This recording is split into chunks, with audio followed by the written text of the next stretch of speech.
Sauce দিয়েছি, তারপরও দেখো বন্ধুরা আমার ছেলে কিন্তু সসে হয় না, দেখো আবার এক্সট্রা করে ও দেবো আর দেবো, দেখ হ্যাঁ দিতে থাকো। আমাদের একবারে কিন্তু আমি যখন বানাই তখনই কিন্তু আমি দিয়ে দিই, তারপরেও আমার ছেলে লাগে।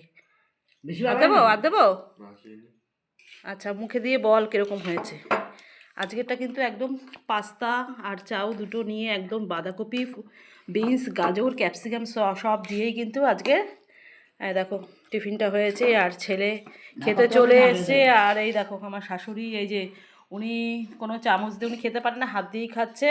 আর উনি কোনো স্যালাড ট্যালাড কিছুই নেয় না, ডিমও খায় না, ওনাকে আগেই দিয়ে দিতে হয়। আর বল কিরকম হয়েছে। ঠান্ডার মধ্যে তো মা ঠান্ডা জল ঘেটে ঘেটে সব কাজ করছে, আর তোমরা আরামে আরামে খাচ্ছ গরম গরম খাবার। এই দেখো